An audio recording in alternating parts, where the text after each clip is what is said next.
Hi friends, எல்லாருக்கும் வணக்கம். இன்னைக்கு நம்ம வீட்டில் என்ன பார்க்க போறோம் பார்த்தீங்கன்னா, புரட்டாசி அமாவாசை. அதை முன்னிட்டு நம்ம இன்னைக்கு சாமி கும்பிட போறோம். என்னென்ன ஐட்டம் வச்சு சாமி கும்பிட்றோம் அப்படிங்கிறத வாங்க வீட்டுக்குள்ள போகலாம். இந்த பூசணிக்காய் வச்சு தான் சாம்பார் செய்ய போறோம். ஃபர்ஸ்ட் பூசணிக்காய் சாம்பார் ரெடி பண்ணிடலாம். அப்புறம் வெங்காயம் நறுக்கி வச்சுக்கலாம். நம்ம எல்லாத்துக்குமே வெங்காயம் தேவைப்படும். ஸோ அதனால 2 வெங்காயம் நான் சேர்த்து நறுக்கி வச்சிடலாம். கருவேப்பில்லைன்னு சொல்லிட்டே இருந்தேன். கருவேப்பிலை கிடைச்சிச்சு. இன்னும் நம்ம ஒரு 10-20 நாளைக்கு கருவேப்பிலை பிரச்சனையே இல்லை. எல்லா குழம்பும் கருவேப்பிலை போடலாம். எனக்கு கருவேப்பிலை கீர்த்தி அக்கான்னு சொல்லி இங்கே இருக்காங்க தாய்லாண்டில். அந்த அக்கா தான் எனக்கு கொடுத்துருக்காங்க. ரொம்ப நன்றி அக்கா. இந்த வீடியோ மூலியமா சொல்லிக்கிறேன். ஏன் அப்படின்னு கேட்குறீங்கன்னா, அவங்க வீடியோவில் இருந்து நான் சொல்லியிருந்தேன் இந்த கருவேப்பிலை இல்லைங்க, அதனால நீங்கள் போட்டுக்கோங்க அப்படின்னு ஒரு 2-3 வீடியோவில் சொல்லியிருக்கேன். அதை பார்த்துட்டு அக்கா எனக்கு கொடுத்துட்டு இருக்காங்க. அவங்க வீட்டில் கருவேப்பிலை செடி கொஞ்சம் அவங்க ஓனர் பிடிங்கி போட்டுறாங்க. அதனால தளர்ந்து இப்போதான் வந்தோன்னு உனக்கு கொடுத்துட்டேன் அப்படிங்கிற மாதிரி சொன்னாங்க. ரொம்ப நன்றி அக்கா. இந்த வீடியோ நீங்கள் பார்ப்பீங்க, நீங்கள் பார்த்தா தெரிஞ்சுக்கோங்க. சரி, ஓகே. நம்ம இன்னும் ஃபாஸ்ட்டாக செய்ய ஆரம்பிக்கலாமா?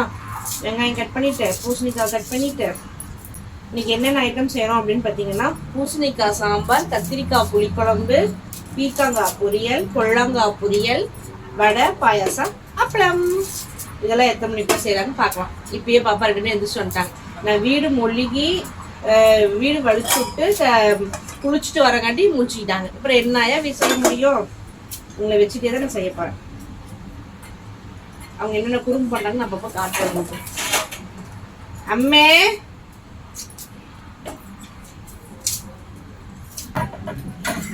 நான் பாத்திரம்லாம் அடுக்கி வச்சிருந்தேன். அதை எடுத்துட்டு கீழே வச்சுட்டு இருக்காங்க.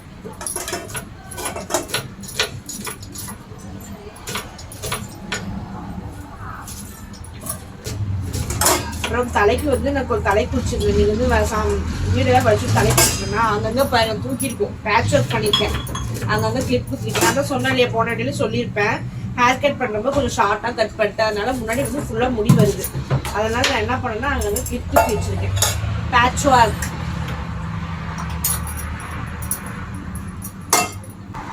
ஒரு 3 வெங்காயம் கட் பண்ணி வச்சுட்டேன். 10 வெங்காயம் மறுபடியும் கட் பண்ணிக்கலாம். நமக்கு வெங்காயம் தான் தேவை. அதனால ஃபர்ஸ்ட் வெங்காயம் கட் பண்ணி கண்டிப்பாக எடுத்து போட்டுக்கலாம். யாருக்கெல்லாம் பூசணிக்காய் பிடிக்கும்னு சொல்லுங்க. எங்கள் வீட்டுக்காருக்கு ரொம்ப பிடிக்கும்.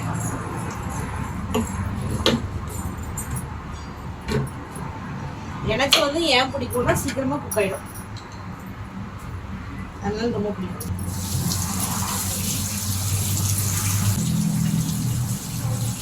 இங்க பாத்திரத்துல எடுத்துட்டு உள்ள வச்சு என்னமோ பண்றாங்க அக்கா இருந்து வச்சு. இந்த பூசணிக்காயில என்ன ஒரு கஷ்டமான வேலை பார்த்தீங்கன்னா, இந்த தோல் எடுக்கிறதுனாங்க ரொம்ப கஷ்டமான வேலை.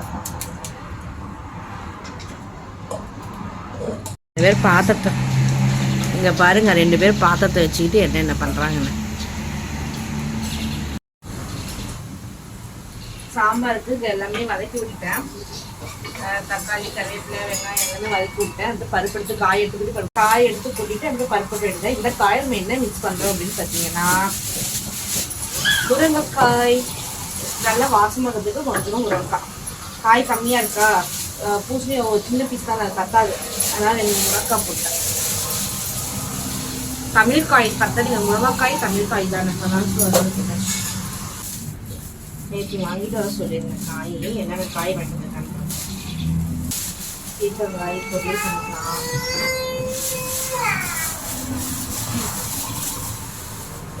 சொல்லாம நிறைய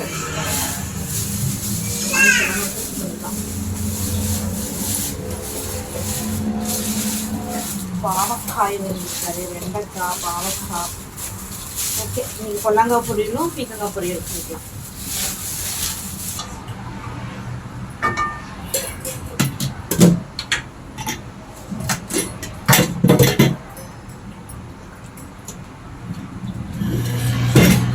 பருப்பு நல்லா வெந்துடுச்சு. நேரம் ஒரு 2-3 பாத்திரத்துல போய் விளையாடுறாங்க. இப்ப 10 மணி ஆனா மறுபடியும் அதை கொண்டு போட்டுட்டு வேற பாத்திரத்துல போறாங்க. ஒரே 10 வேலை விளையாட்டு பாருங்க. அம்மே,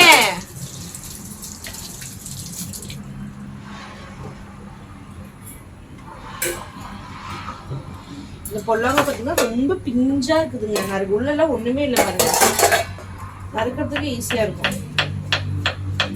சாம்பார் ரெடினா எடுத்து பொரியல் பண்ணிடலாம். குழம்பா பொரியல் பண்ணோன்னே அடுத்து பீக்கா பொரியல் பண்ணிடலாம். அது முடிச்சதுக்கப்புறம் தான் நம்ம புளிக்குழம்பு வைக்கணும்.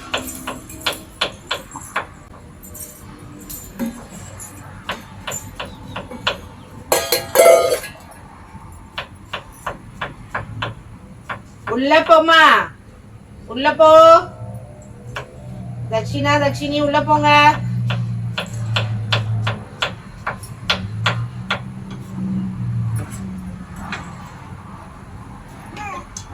போ.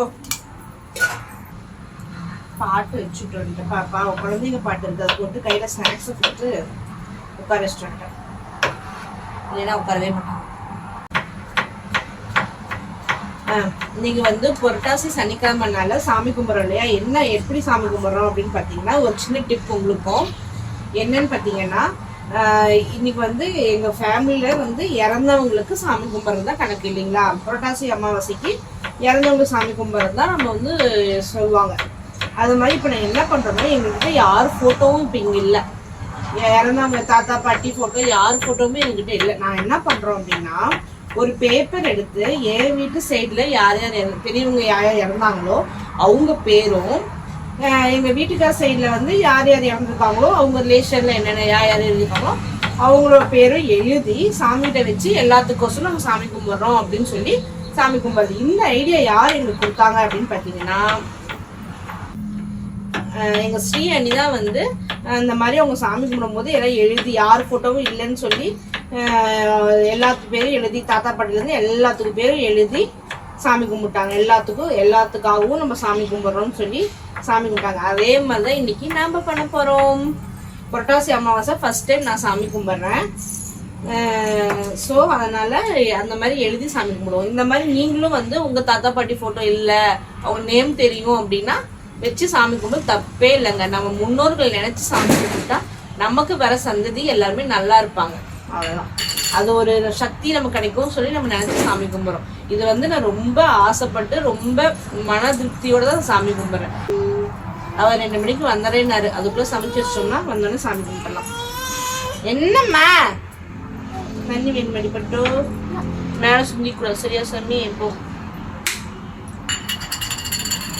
அவள்தான் பொல்லங்க நறுக்கிட்டேன். அங்கே பருப்பு வெந்திருக்கும், காய் பருப்பு வெந்துச்சுன்னா அடுத்து புளி ஊற்றி எல்லாமே பண்ணிடலாம்.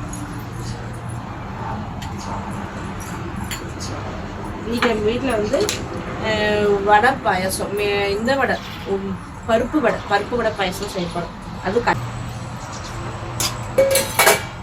பொல்லங்காய் கட் பண்ணியாச்சு. அடுத்து பீக்கங்காய் கட் பண்ணிக்கலாம். ஒரு சாம்பார் ரெடியாக இருக்கிறதுல எல்லாமே கட் பண்ணி முடிச்சிட்டோம். 2 அடுப்பு வந்தால் கடவுள் வச்சிடலாம். நமக்கு இருக்கிறது ஒரு அடுப்பு. என்னதானே வேணும்? தக்ஷினாமா ஏமா இப்படி பண்ற? நீ பண்றதா இப்ப தங்கச்சி வந்து பண்ணுவா.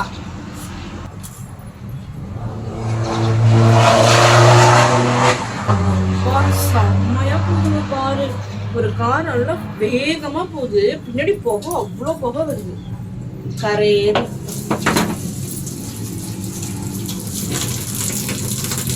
ஒரு டைம் நானும் எங்க வீட்டுக்காரரும் KFC போய் போனோமா. நைட் டைம்ல தான் போனோம். ஒரு 7 மணி 8 மணி இருக்கும். பாப்பா கூட்டிட்டு தான். பாப்பா இந்த டைம்ல வந்தப்போ தான் லாஸ்ட் டைம் தான் போனோம். போய் ஒரு 2 மாசம் 3 மாசமே இருக்கும். அந்த டைம்லங்க கரெக்டா நாங்க KFC போயிட்டு ரிட்டர்ன் வீட்டுக்கு வர்றதுக்கு ஹைவே ஏறதுக்கோசரம் ஹைவே இங்கே வந்து 4 ஹைவே, பெரிய ஹைவேலாம் பார்த்தீங்கன்னா 4 பேட்ச் இருக்கும். சைடில் இருக்கிறவங்க மேலே ஏறி போய் அதுக்கப்புறம் ஹைவே போகிறது. அந்த மாதிரி நடுவில் ஹைவே 2 ரோடு. அந்த 2 ரோட்லையுமே 4 கார் போகிற மாதிரி, இந்த பக்கம் 4 கார் அந்த பக்கம் 4 கார் வர மாதிரி போகிற மாதிரி நல்ல பெரிய ஹைவே. சைடு ரோடில் வந்து பார்த்தீங்கன்னா கீழே இருக்கவங்க மேலே போகிற மாதிரி, சைடில் கடைக்கு வந்துடுறவங்க ஏறி ஹைவேக்கு போவாங்களா அந்த மாதிரி ஒரு சின்ன ரோடு இருக்குது. அந்த ரோட்டில் நாங்கள் நின்றுட்டு இருந்தோம். சாம்பார் ரெடியாச்சு. புளி கொஞ்சம் ஊற்றிட்டு இதில் வந்து கண்டினியூ பண்ணுறேன். அப்போ நான் என்ன சொல்ல வரேன் பார்த்தீங்கன்னா, அங்கே ஹைவேல வந்து மேலே ஏறதுக்கு வந்து சைடு ரோட்டில் நானும் எங்கள் வீட்டுக்கார காரில் வந்து வெயிட் பண்ணிட்டு இருந்தோமா. அப்போ பார்த்தீங்கன்னா ஒரு பெரிய வண்டி, நம்ம வந்து மினி ஆட்டோ மாதிரி ஒரு காரு ஜீப் இருக்குது. அது வந்து ஃபுல்லாக வாழைப்பழமும் என்னமோ ஏற்றிட்டு வந்தாங்க லோடு. நல்ல பெரிய லோடை தான் பார்த்து ஏற்றிட்டு வந்தாங்க. ஐயோ எவ்வளோ வேகத்தில் வந்தாங்க, சரியான வேகங்க. நல்ல சரியான வேகங்க, நல்ல வேகமா அந்த கார் வந்துச்சா. வேகமா வந்தது, சிக்னல் அப்பதான் ஓபன் பண்ணிருக்காங்க. ஓபன் பண்ணவும் நல்லா வேகமா அழுத்தி பிடிச்சி வந்திருக்காங்க. வந்தவங்க என்ன பண்ணாங்கன்னா கரெக்டா எங்களுக்கு ஆப்போசிட்லயே, எங்களுக்கு சின்ன ரோட கிராஸ் பண்ணி நான் போய் ஹைவேல ஏறணும். எங்களுக்கு நேராவே வந்து வேகமா வந்த வண்டி பட்டாலும் ஒரு சத்தம் கேட்டுச்சுங்க. இன்னுமா வெடிச்ச மாதிரி ஒரு டயர்லாம் வெடிச்சு சவுண்ட் பயங்கரம், அந்த மாதிரி படான்னு கேட்டுச்சு. படான்னு கேட்டுட்டு அந்த வண்டி பார்த்தீங்கன்னா கரகரகரன்னு என் கண்ணு முன்னாடி வித்தின் ஒரு செகண்ட்ல கரகர ஒரு 10 சுத்தி அப்படியே தூக்கி இருந்துச்சுங்க. அம்மா அது லைவா பார்த்தோம் நாங்க. உங்களுக்கு நெஞ்சுடைய ஒரு செகண்ட் அது என்ன நடக்குது அப்படி யோசிக்கிறதுக்குள்ளேயே, என்ன நடக்குது அப்படின்னு யோசிக்கிறதுக்குள்ளேயே கரகரகரன்னு 10 சுத்தி சுத்திடுச்சுங்க. சுத்திட்டு அப்படியே தூக்கி போட்டுருச்சு. எங்க லைஃப்ல அது மறக்கவே முடியாது, மறக்க முடியாத ஒரு ஆக்சிடென்ட்னா இதுதாங்க. அப்புறமேலும் எங்களுக்கு படப்படான்னு வந்துச்சு. ஆனால் டக்குன்னு நாங்கள் போக முடியாது, ஏன்னா ஹைவே சின்ன ரோடு தாண்டி ஹைவே அப்படிலாம் உள்ள பூந்துலாம் போக முடியாது. ஃபுல்லா செடியெல்லாம் வச்சிருப்பாங்க, அப்படிலாம் உள்ள பூந்து போக முடியாது. ஆனா அப்பத்த தேங்க் காட் என்னன்னு பாத்தீங்கன்னா, சிக்னல் போட்டாங்க, பின்னாடி வந்து எந்த வண்டியும் வரல, முன்னாடி எந்த வண்டியும் போகல. இந்த ஒரு வண்டி கரகரன்னு சுத்தி போட்டுருச்சு. இதே பின்னாடி சிக்னல் ஓப்பன் பண்ண நிறைய வண்டி ஒரே மாதிரி வந்திருந்ததுன்னா டக்கு டக்கு டக்கு டக்குன்னு எப்படி ஒரு 10 கார் ஆக்சிடென்ட் ஆயிடும். எல்லாருமே ஸ்பீடா தானே வருவாங்க. ஆனா அந்த டைம்ல வந்து கார் வந்தது, பின்னாடி கார் வந்துச்சு, கிட்ட வரல. அவங்க கரண்ட் சுத்தும் போது புரிஞ்சுக்கிட்டாங்க, அப்படியே ஸ்லோ பண்ணிட்டாங்க. அம்மாடி. அதுக்கப்புறம் ஹைவேல வந்தவங்க தான் அப்படின்னு ஹோல்ட் பண்ணி அப்புறமேல ஆம்புலன்ஸ்க்கு ஃபோன் பண்ணி வந்து கடகடன்னு அந்த ஒரு 1/2 மணி நேரத்தில் ரோடு கிளியர் பண்ணிட்டாங்க. அப்புறம் அந்த வண்டியோட ஓனர்ஸ் தெரிஞ்சவங்க சொன்னவங்க வந்து வண்டியை கிளியர் பண்ணி கொடுத்துட்டு வேற கோக் போட்டு எடுத்துட்டு போயிட்டாங்க. நாங்கள் போய் யூட்டன் அடிச்சு வந்து பார்க்குறோம், ரோடு கிளியர் ஆகிடுச்சு. அந்தளவுக்கு ஸ்பீடாக வேலை பார்க்குறாங்க.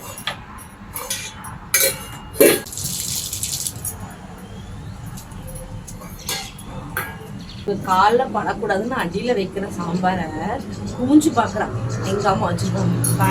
ரெடி ஆயிடுச்சு. அடுத்து நம்ம வந்து தேங்காய் போட்டு இறக்கி வைக்கணும்.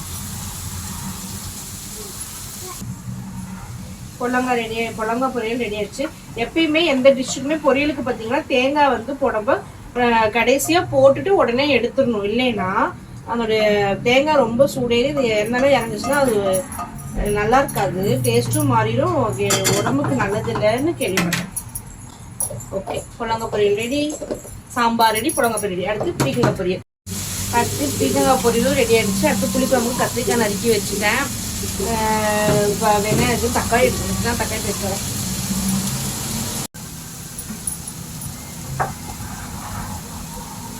அடுத்து பீக்கங்காய் பொரியலும் ரெடி ஆயிடுச்சு.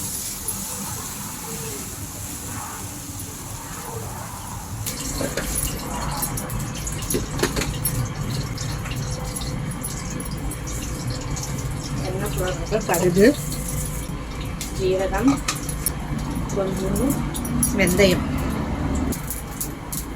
ஒரு பெரிய வெங்காயம், கருவேப்பிலை,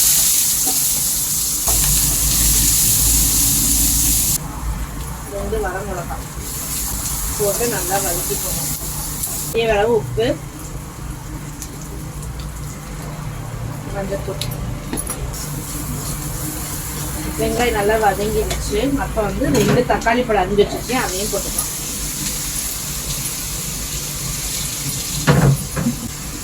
போட்டு நல்லா வதக்கிக்கோங்க.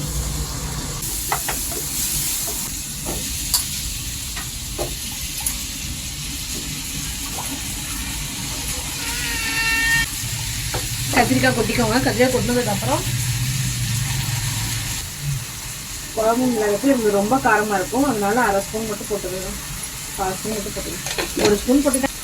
மல்லித்தூள் 2 ஸ்பூன், அவ்வளோதான். ஒரு எலுமிச்சை சைஸ் புளி அதை கரைச்சி நல்லா ஊற்றிங்க. நல்லா மிக்ஸ் பண்ணி நல்லா நொங்காக கொதிச்சு வந்துச்சுன்னா நம்மளுடைய புளிக்குழம்பு ரெடி. நல்லா கொதிச்சு வரட்டுங்க. கொத்தமல்லி இலை தூவி கலக்கிட்டா நம்மளுடைய கத்திரிக்காய் புளிக்குழம்பு ரெடி. நிறைய பாருங்க எப்படி இருக்குன்னு.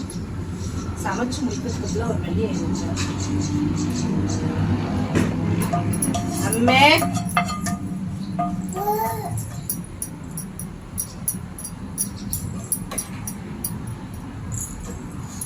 ரசம் வச்சுருக்கோம். ரசம் வச்சோன்னே நம்ம வடைக்கு அட்டிடுவோம்.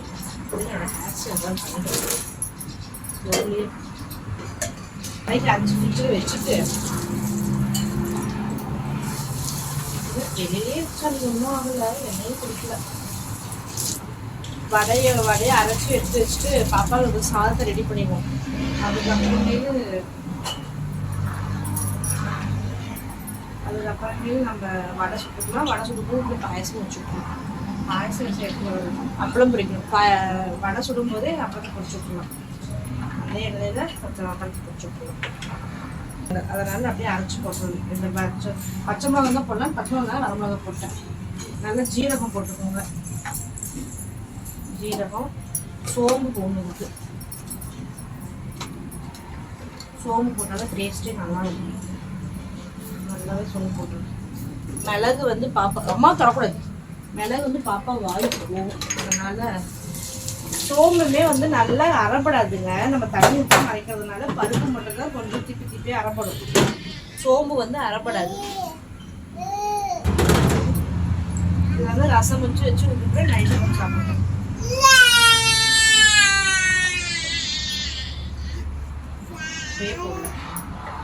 இப்போ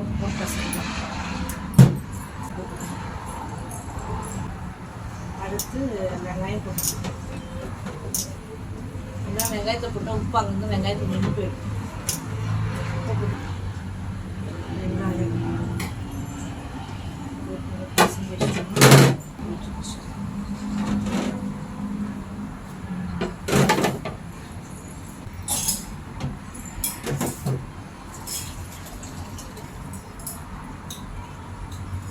ஓகே ஃப்ரெண்ட்ஸ், இந்த வீடியோ தான் முடிச்சுக்கிறேன். நம்ம இன்றைக்கி என்னென்ன செஞ்சுருக்கோம் அப்படின்னு பார்த்தீங்கன்னா, பூசணிக்காய் முருங்கைக்காய் சாம்பார், கத்திரிக்காய் இன்றைக்கி என்ன செஞ்சுருக்கோன்னு பார்த்தீங்கன்னா, பூசணிக்காய் முருங்கைக்காய் சாம்பார், கத்திரிக்காய் புளிக்குழம்பு, புடலங்காய் பொரியல், பீக்கங்காய் பொரியல், ரசம் 5 ஐட்டம் செஞ்சு முடிச்சாச்சு. இப்போ வந்து வடையும் பாயாசம் அப்பளம் 3 மட்டும் பெண்டிங். அது வந்து பாப்பாக்கெல்லாம் சாப்பாடு வச்சு ஊட்டி விட்டுட்டு அதுக்கப்புறம் நான் செய்யணும். ஓகேங்களா? இதோட வீடியோ முடிச்சுக்கிறேன். டாடா பாய். அடுத்த ஒரு நல்ல வீடியோவில் பார்க்கலாம். டாடா.